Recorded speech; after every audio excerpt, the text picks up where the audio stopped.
Welcome back to the Buffalo Futures Getting Ahead podcast, where we center youth voice to make a stronger support network for the youth in the community. I am your host, Leah Strong.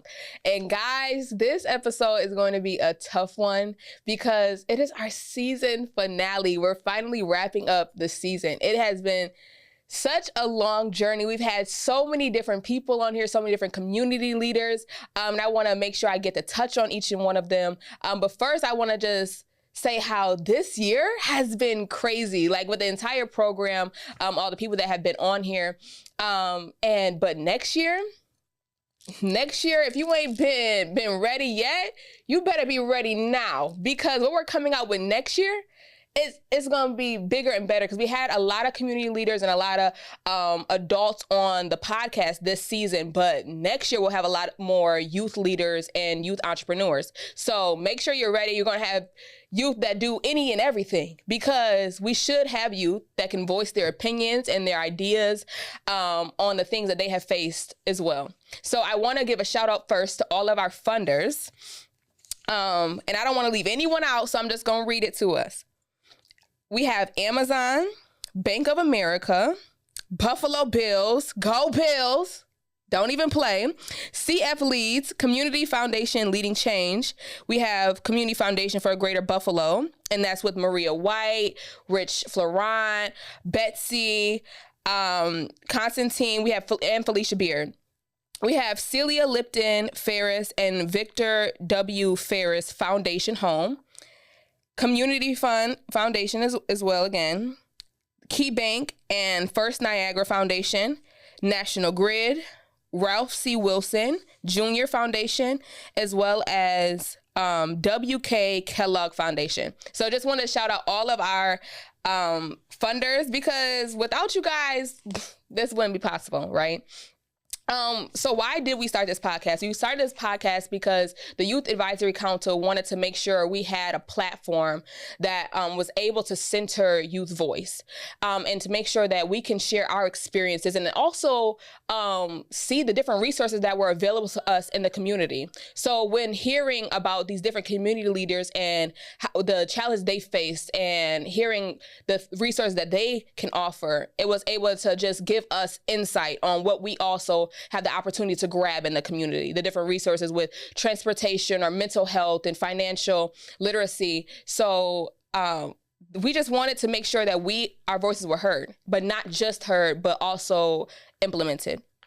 And so just again, it's going to be bigger next year. So the first episode, I came and I told us about the program, right? Because we're Buffalo Futures. And so Buffalo Futures is a youth workforce, as you know, a youth workforce development program for ages 16 to 24, making sure that we're centering youth voice. And we have a digital platform, right? We're digital first. And so you can go right to our website, buffalofutures.com, and access all of our training programs and our different providers and different pathways, as well as you can get connected with our different success coaches, our director, whoever you want to meet on the team, you can. The numbers are all there. The emails are all there. There's always a way to contact us.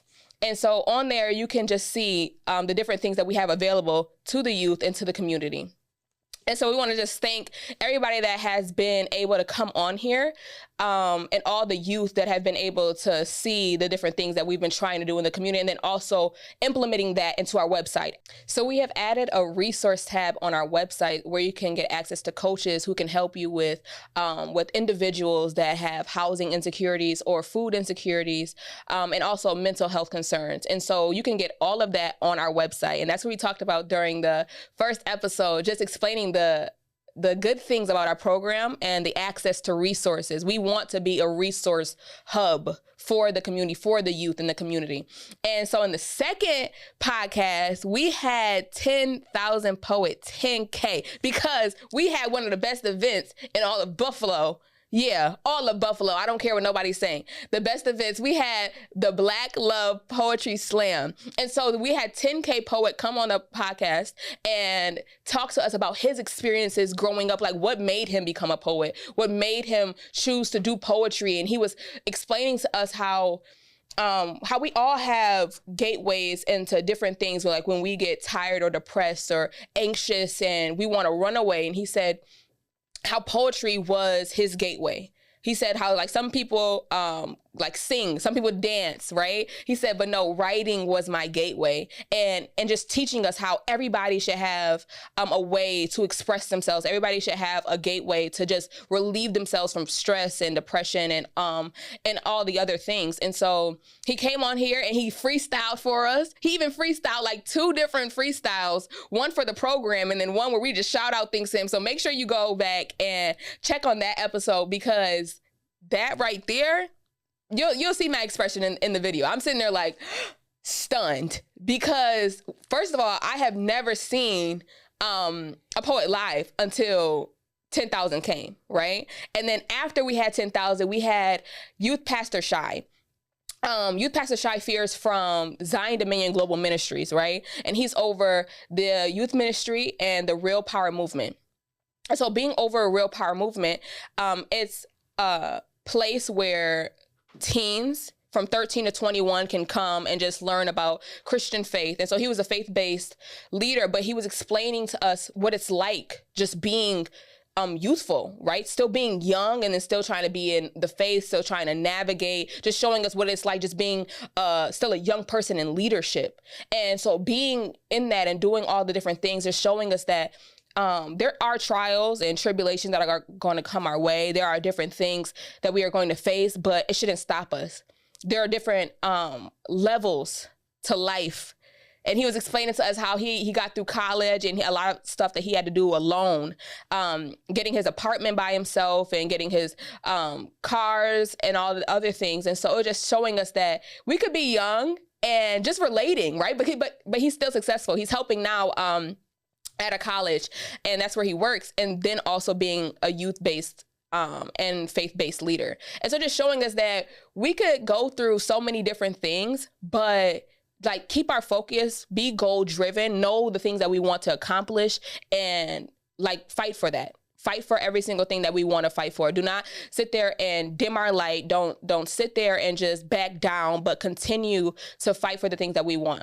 And so he was just talking about art and culture. Then we had Alexandria on the same podcast. She was a youth talking about BCAT and different resources with poetry and dance. And so like there's so much life to Buffalo, right? Because I'm new to Buffalo. It was like I've just been here a little less than a year. And so being here, I'm like, I didn't know about this, that. But she's a youth that's only in her 20s, her early 20s, and able to explain to me that, oh no, we have the poetry slam over here, and we be doing poetry just every few Saturdays, or we have the dance over here and we can do dance. Oh, and then the fashion shows, right? There's so many different youth-led fashion shows here now in Buffalo. Like people are just trying to get back to art and culture. And so that's what we wanted to focus on for the second podcast. Hi, my name is Terrell Mason. I'm the Senior Director of Buffalo Futures. I'm here to advertise our Youth Advisory Council, where we center youth voice. We're looking for youth that are between the ages of 16 and 24, as well as that's looking for leadership opportunities. We want to make sure that we get in touch with you. We have an application that's open until December 13th. For more information, email buffalofutures@gmail.com. You can also go to our website. So we wanted to celebrate Women's Month, and in celebration of Women's Month, we had a few people that we wanted to collaborate with, because Buffalo Futures does not want to reinvent the wheel, right? We want to collaborate with people who are already in places that are doing the work. And so we collaborated with Michelle Barron and Letitia Randall. And so Letitia Randall is a futures coach at Say Yes. And Michelle Barron is, she works with Dress for Success, able to provide business clothes and business casual clothes for youth that are just underprivileged or don't have access to those type of things. We also had Stephanie Pete.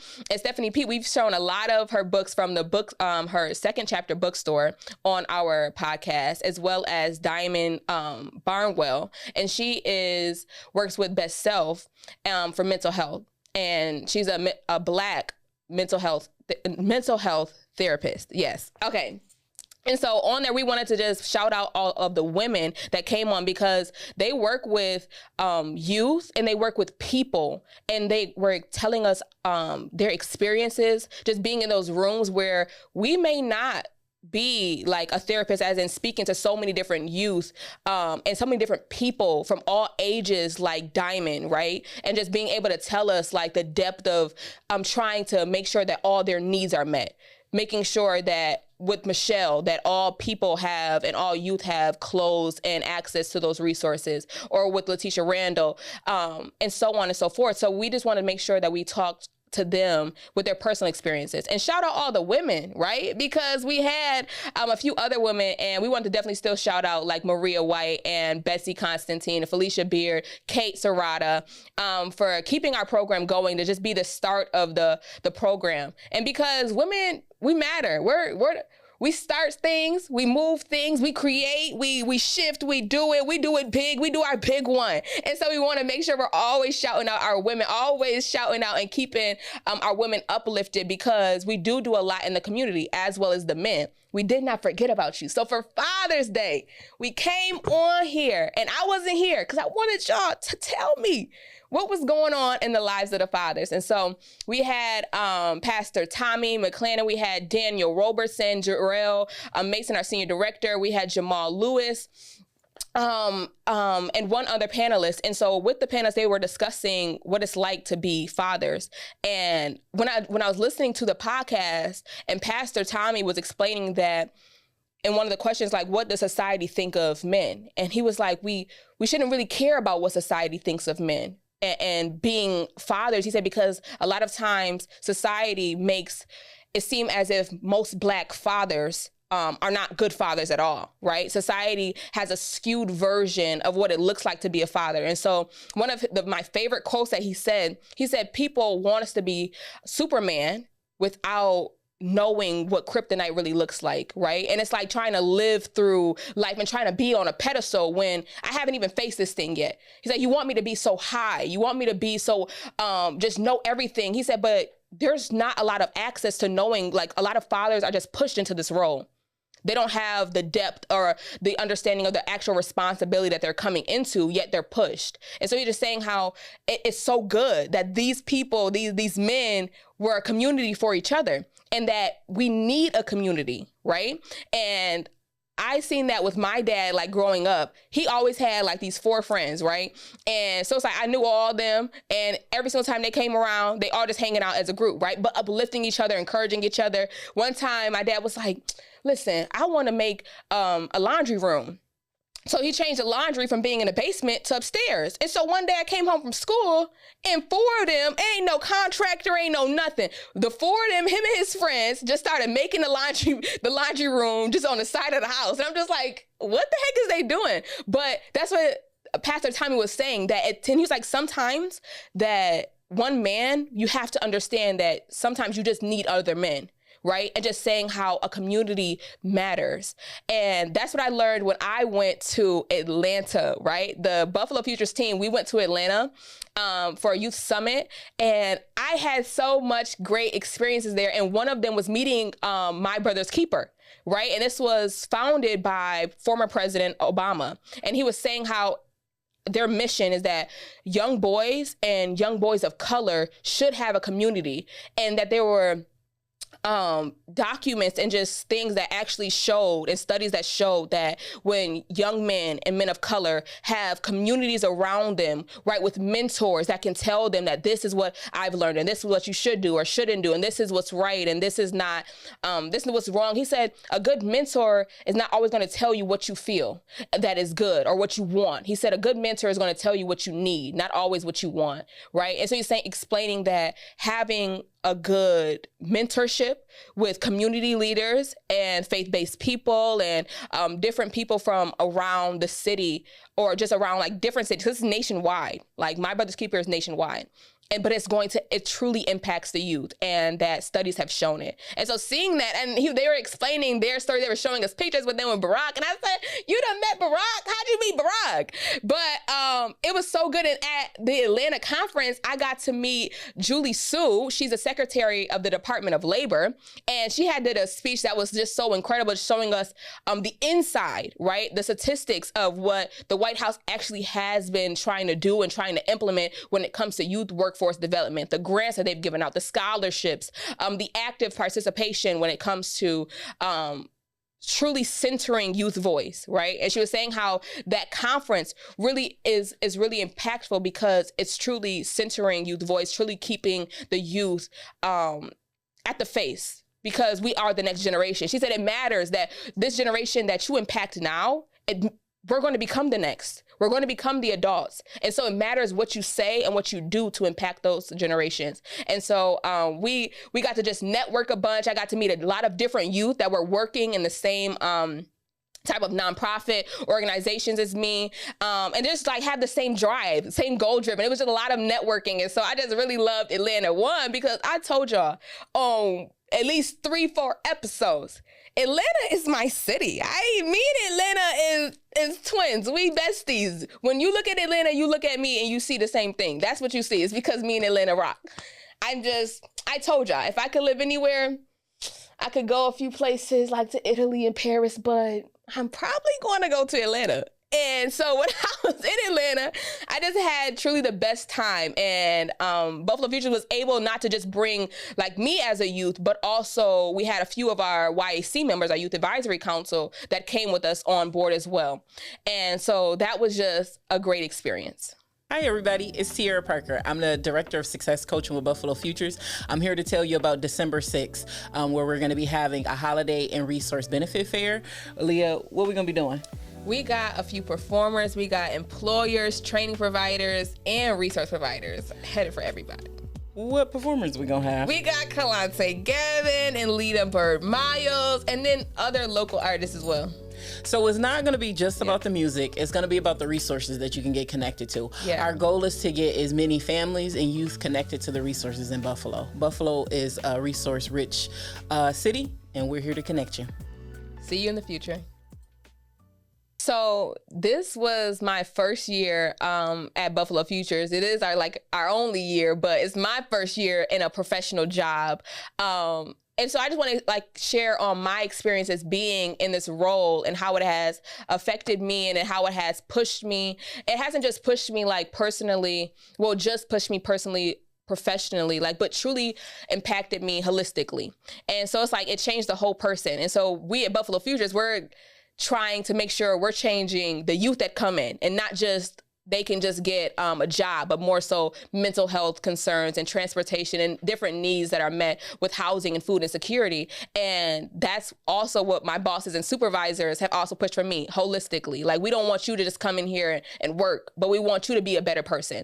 And so in being that, I was able, like I told you guys, to travel out of state, meet national officials. I was able to network, see so many different people. And first, not many people have this experience when they're coming into a professional job. It's oh, this is my first one, I want to get out, or this one is just going to skyrocket me into the next thing.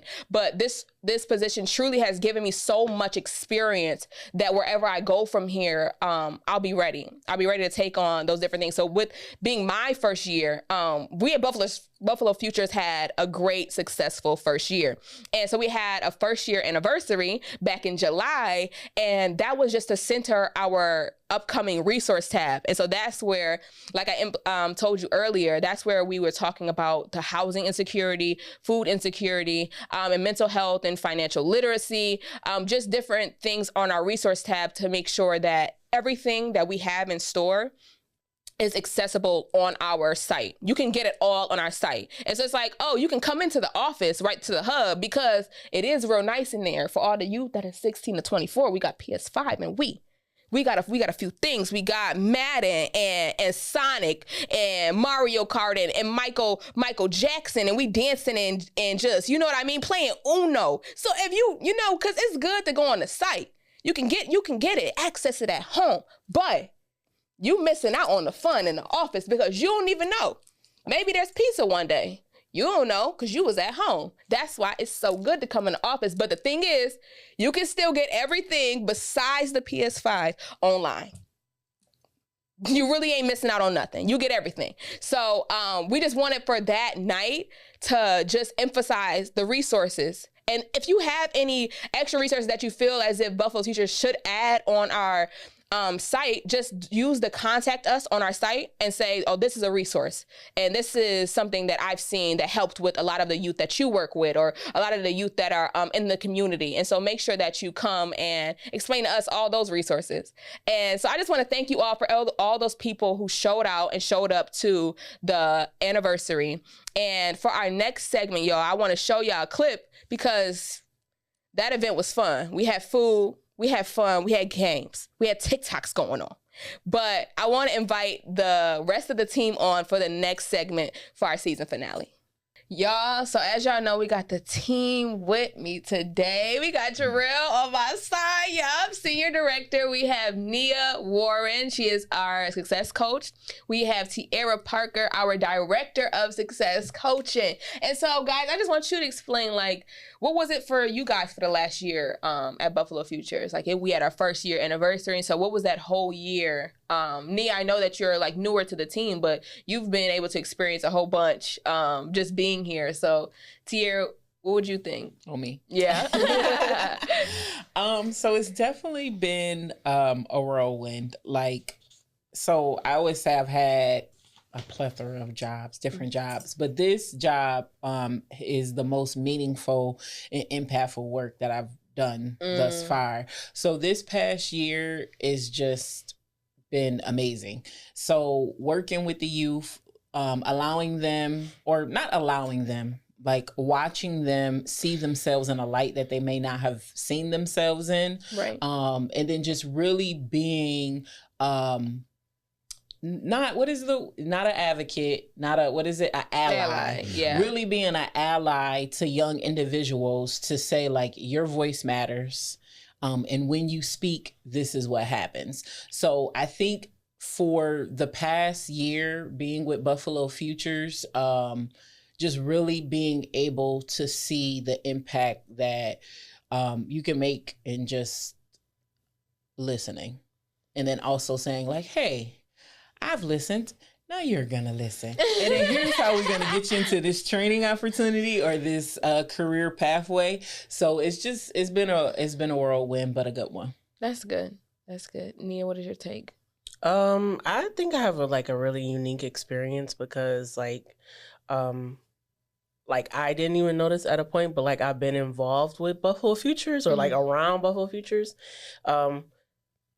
most of the year. So I would say in January, me and Tiara, unbeknownst to me, both attended the Second Chapter Bookstore anniversary event. And so that was actually where I was told about the Open Success Coach role. And so it starts there. From January then on, February, I went to the Black Love Poetry Slam.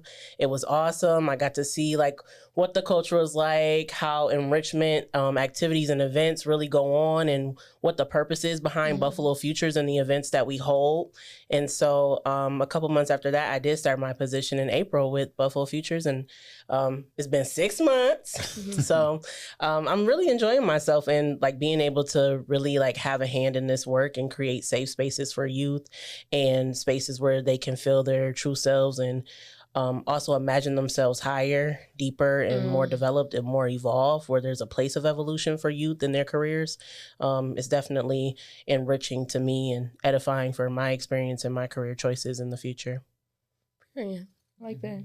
I feel like I don't want to go after Nia, 'cause that was spot on. Perfect. So for me, sitting in the senior director role, I think it's definitely been a whirlwind. It's been a lot of great, but it's also been a lot of challenges, but good challenges to have. For me, being so passionate about working with young people, as well as the work that I do, is something that keeps me up at night, but not necessarily in a bad way.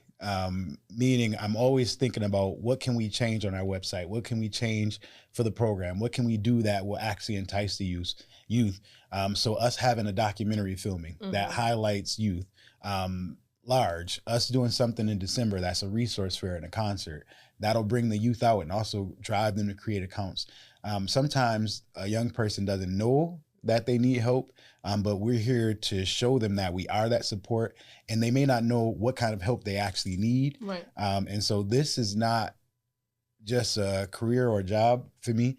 No matter what I do, I want to make sure that I'm supporting the development of people And so, yeah, it's kind of like what I would say I agree with them. It's just been a great whirlwind. The one thing I would definitely highlight is you all as a staff is not just because you're sitting here with me, but we have built we've built a real family oriented atmosphere, meaning when you have a team, you need to be able to speak openly with your team. You need to be able to address any conflicts.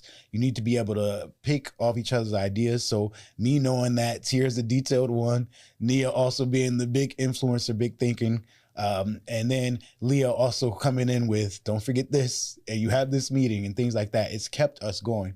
And for us to do as much as we've done in 1 year's time, with just a small but mighty staff we have, has been amazing. And for me, sitting in this leadership role, it's much easier knowing that I have you all to support, even when it comes to like, Tierra is always bringing in a salad or a sandwich or something, because, you know, we will work and not eat. So it's just been like a real, well, maybe that's just me. Labor laws.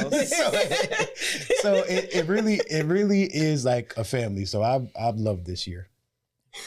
No, that is so funny. But no, that's so real, because Tierra would be like the only one to remember like lunch. Yeah. She's like, Leah, make sure you take your lunch. I'm like, oh, I done forgot all about lunch. That's a part of those plethora of jobs I had. I ain't about to call the labor people on me.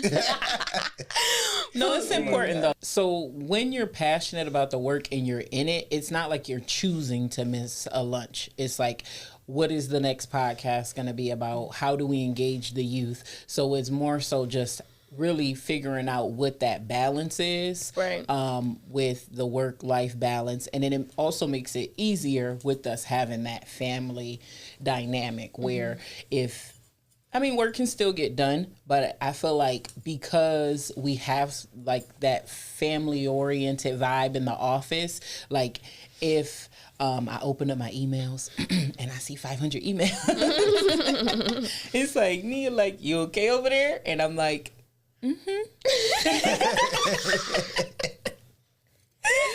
So, on the verge of a breakdown. Yes. But it's good, like, to be able to like just have that quick, like, you know what, I gotta bust these emails down, and then compared to like, I'm gonna just be silent right here because I don't want to say nothing else to my coworkers, and they gonna look and feel like I can't do the work or this or that. But it's like you have that sense of relief where it's like, I am actually feeling a little bit overwhelmed with these emails, but for someone to see it on you and then you can actually like say it out, it gives you that sense of security to be able to just be like, okay, I'm gonna say it and then I'm gonna move on. Yeah.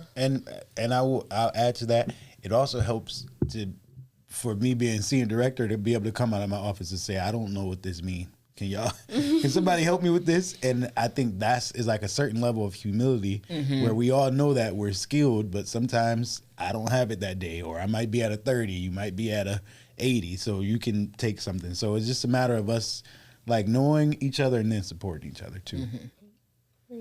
That's good. So in wrapping up the season, what message would you guys like to leave our audiences with? Like, for me, it's just like, this has been like such an amazing, experience on the podcast. We've heard from so many different community leaders. Us, the youth, we had our own podcast once, and we were just able to express like all of our opinions on like relationships, mentorship, with so many different things. So it's just like, what message would you want to leave them with? Oh, you starting with me? Yeah, my eyes just landed on you. I don't know. I would say the message for Buffalo Futures as a program, us as a staff, our youth council, is that please don't box us in. We cannot be boxed in. This reaching out to youth is something that has to be innovative and unique. And so us doing a documentary filming is something that I think there's some level of question of like, what would that look like, or what would this do for the community? But we've been able to get our words directly from the youth, and I think that's the difference. This is stuff that they say that they want to do, and so it's very important to, number one, not box anybody in, and number two, especially not the youth. in my, I want to say generation, but I don't feel like I'm that old. However, in my generation, like the millennial generation, we're still walking that space of, you know, we're entering into different fields, different career pathways. Life is different. Our parents are getting a little older. And so it's something to where I'm taking these experiences and making sure that I'm giving back to the youth and preparing them for the things that I know are coming. But going back to the team-oriented part, it can be scary, and not just for the Gen Z and the youth, but for us as well. Right. So stepping out and doing something that's innovative and different and, you know, very different than how I've seen things happen. I need my team to affirm like these ideas and these things. And so that's really what I would leave for the audience. So when you come back and it's mostly youth that we see, I want them to understand it's because Buffalo Futures was created for them, and we want to hear from them. That's good. Yeah. That was good. Did he leave anything else? Sorry, you know what I'm talking about. I'm sorry, y'all. There wasn't nothing else to say. He had got it. Well, I would just amplify what you said about like not being boxed in. I think that was a major piece where it's like, yes, we are a workforce development program for individuals 16 to 24, but those individuals that we're seeking to connect with are opportunity youth, and they've been disconnected. So me, myself, falling in that category or that statistic of being an opportunity youth, that I remember being in that space where someone coming and saying like, hey, here's a program that can help you get into a training opportunity that's gonna like lead into this, where it's like I had kids, I had bills, I needed something that was gonna grab my attention, that's gonna pull me out of what I'm in. So don't box us in. Yes, we are a youth workforce development program. We know that. And the goal is to get the youth into training opportunities that's going to lead into a career pathway or right into a career pathway, depending on where they're at on their journey. But we understand that based on numbers, I'm not a data person, but I do like the numbers. Like based on a study in 2019, we have over 7,400 disconnected youth in Buffalo. So that was in 2019. We're in 2024. Right. So we have to do something out of the box. So don't think like, well, what are they doing over there? We're trying to figure out how do we get these disconnected youth connected. So if there is an issue with, you never know, that individual might come into your company or your organization and give that spark or that one thing that was missing. And that might just come from an individual that falls in the age range between 16 to 24.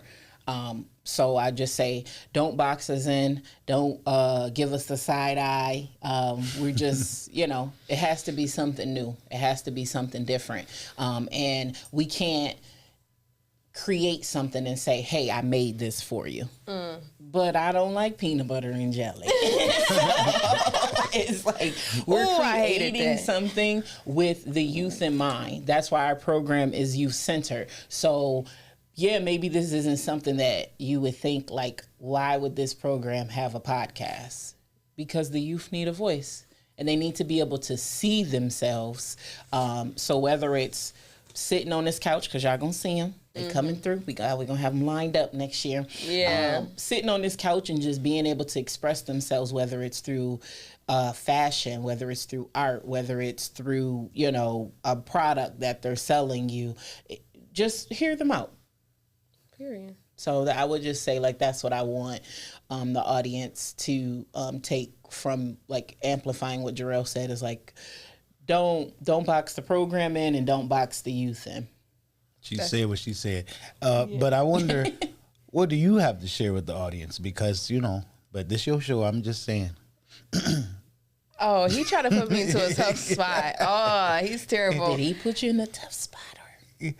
Go ahead and tell the audience. Look in that camera and tell them folks. Oh my gosh, y'all. Yeah, this is a very hard part of the podcast. But guys, sadly, I am leaving Buffalo Futures. Not forever. I still will be active in our youth council, being a youth participant there, but I have decided for the moment to focus on my school studies. I'm now in business administration and public service. And at first, which was so crazy, when I first graduated high school, I was going into school for science. I wanted to be a clinical lab technician, but I was still working here. And so I was still learning like nonprofit work, just still learning the organization, different other nonprofits around the community, and going to different conferences and events and just meeting so many different people, networking. I'm like, okay, well, at least maybe it's just not this science, right? I'm like, okay, I don't want to do clinical lab tech. Let me be a respiratory therapist. And so I switched my major to respiratory therapy, and I'm like, maybe it's not science. Maybe I got to do something else. And so then when I went to the Atlanta conference that we went on, I was like, it isn't science. I'm not like, girly, think about science in your hobby time. But I actually do want to get into this work. Like after seeing so many presenters and so many people like being so passionate about this work that we do, and just meeting so many different youth that are also goal driven and desire more for our different communities, because it was around the world, meeting people from Tennessee and Ohio and all these different places, and Florida and Atlanta and surrounding cities. It was like, oh, there's more, right? There's more to life than just science. Or there's more to life than just even, like, as she said, boxing myself in, right? And I was boxing myself in with just like, oh, I'm going to get this quick little degree and just work in the hospital. And the professor was telling me, she said, yeah, I was in this 25 years. And I said, so you just diluted these things for 25 years straight? She's like, yeah, I just did this. We did the same thing every day. And I said, oh, no.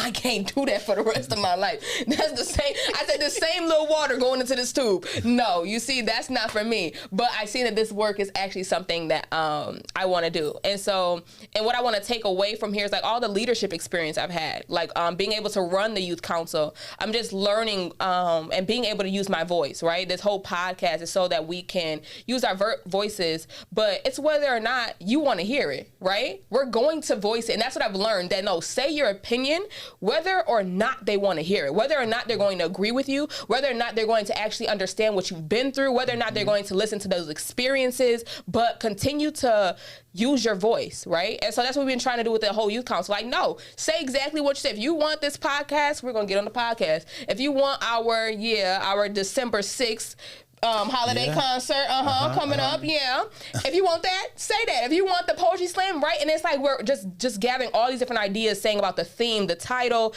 the performers we want, and being able to say something, and then a program like Buffalo Futures implement it.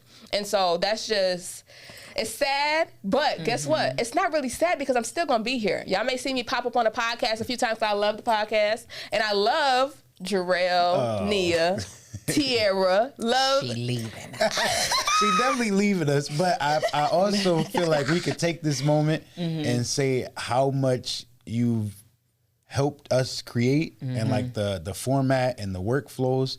And this is like the only job where the idea is to get young people out. So the fact that you looked at what you were doing academically and you then wanted to switch that, it shows that we did what we were supposed to. I also feel like if you don't know, you should know at 19 how much you've done alongside full-time professionals, which is creating the podcast, always coming up with the questions. Every saying was created by Leah. So see you in the future and all of that stuff, and centering youth voice. And I think it's very important to know that you're taking a skill set with you that most adults don't have. And so we're extremely proud of you. Make sure you come back. But we're extremely proud of you for sure. Yeah, thank you. Yeah, I will definitely say that a part of the whirlwind was definitely you. So as I mentioned, like this work means so much to me, to be able to see individuals like see themselves in a different light. Like Leah that started 5 days before we launched is not the Leah that's sitting right here on the couch. So it is bittersweet. You are a woman of your word, so she will be back. But it is bittersweet to be able to see you evolve into a young professional and understand, like, okay, with these pieces that I gained through Buffalo Futures, here's my path to where I want to go. Right. So as Jarrell mentioned, like, it's what we wanted. I mean, we don't want to see you go, Right. but it's like It was that's the what we purpose of the want. program, So right. it's just like for individuals that come into our program, it's like maybe you do start with us, but then we get you connected, and as you transition, you might go into the Urban League and be a part of the young professionals there. So it's just like we cherish you, and we do cherish each youth that creates an account and they want to get connected with myself or Nia or Jarrell, to say like that's what it's about. It's about gaining what you can in the space and then taking it where you see yourself, not where we see you. Right. So as we mentioned, like being in a box, we would never put you in a box. We don't want you to go, but we don't want to put you in a box. So yeah, I am. I'm not gonna cry. Later in the car, she will. No, I'm not. I'm not gonna cry. If she kept talking, she would have cried. No, you don't know me. You and Leah's eyes was going like, Yeah. But no, like seriously though, like that's what the program is about. And as Jarrell mentioned, like you have helped us create a lot, and we're thankful for that. Yeah. So. Well, I thank y'all. Yeah, we're definitely y'all helped thankful. me. Like as I said, y'all didn't hear it yet because we just shot our documentary. Oh yeah. But I was explaining on there how like Jarrell's helped me become like a professional. Like how I was so green, right, coming in here, and it's just like I didn't know a thing. And he's like, yeah, you got to form the email this way. I said. You couldn't tell me the first thing about really forming no email. And that was just such a baby thing. And he was like, okay, come over here. Let me show you how to do this. And I'm sitting there about to pull the hard drive out of the computer. He said, you got to eject it first. I didn't know nothing about a thing, just the small things that you just do around the office. Just helping me that way. And then Tiara just helped me like as a woman professional, like just showing me like what it's like to truly be a woman in this professional work. So I just had a lot of great experiences, and I just want everybody to know to stay connected with Buffalo Futures. You can stay connected through our YouTube, Buffalo Futures, through our website, buffalofutures.com, and then on any social media platform such as Facebook, Instagram, TikTok, or LinkedIn, and it's all with the tagline Buffalo Futures. And so we just want to thank everybody who has came on, all of the community leaders, all of the youth. We want to just thank all the viewers, you guys, for watching us and continuing to watch us, to continuing to support us, to help us get bigger, better, right, onward and upward. And so we just want to thank you guys. Was there any other last comments that you guys wanted to make? I guess the last comment will go to you. Yeah. This will be your final closing for season 1. Yeah. I love you guys. We've had a great time, but as the Youth Council always says, see you in the future. See you in the future.